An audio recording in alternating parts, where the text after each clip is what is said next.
Hi, he's 15. I'm Mason Thompson, I'm 20 and from Peterborough.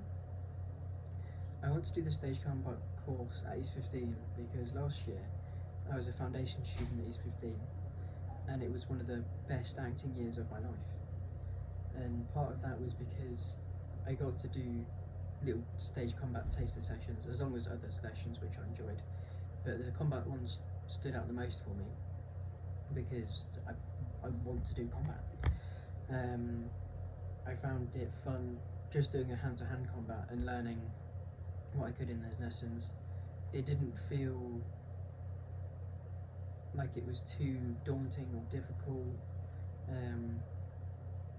Obviously you're always trying to impress, but I enjoyed it. I enjoyed making up these sequences and doing them outside of class as well. And I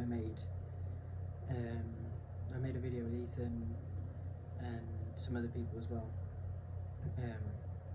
Yeah, I just enjoyed it that much, and I don't want to do a course somewhere else and just do a little bit of combat somewhere else. I want as much combat as I can so I can get as good as possible, so that I can go out and say that I've done this course in combat and I can do it. I can be someone in the scene with a sword, with whatever. I can direct a bit.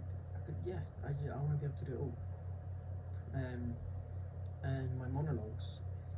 My contemporary is Horatio's monologue from The Most Interesting Man in the Whole Wide World by Andrew Biss. And my Shakespeare is Benvolio's monologue from Romeo and Juliet. This is Horatio's monologue from The Most Interesting Man in the Whole Wide World by Andrew Biss. I still find it hard to believe. Less than 12 hours ago, what's the word? Languishing. I was languishing, feeling small and insignificant. But now I feel 10 feet tall. Her name's Nor, as in Queen Nor, Norway, neither nor, Nordic even. Our eyes met as we scanned the notices pinned on the particle board at the Job Opportunity Centre. Not that they had any jobs. I fell immediately, totally. But I couldn't tell her I was looking for a job. It could send off the wrong signals. So I told her I was scouting for jobs for the employees that I'd just laid off. As soon as I said it, her eyes took on a watery appearance as if she was about to cry. And I did for a second consider coming clean, but I couldn't. Anyway, we started talking about this and that, nothing too deep or personal, no religion, no politics. And even in those superficial pleasantries, I could tell that she was something special. So after a while, I popped the question. Not the question, not marriage, not at this juncture. I asked her if she'd do me the honour of going to dinner with me tonight. And to my utter astonishment, she said yes.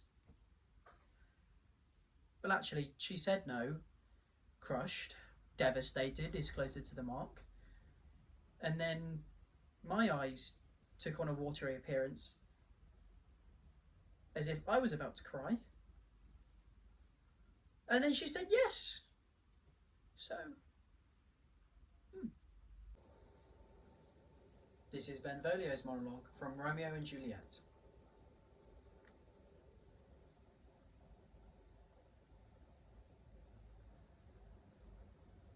Tybalt here slain, whom Romeo's hand did slay.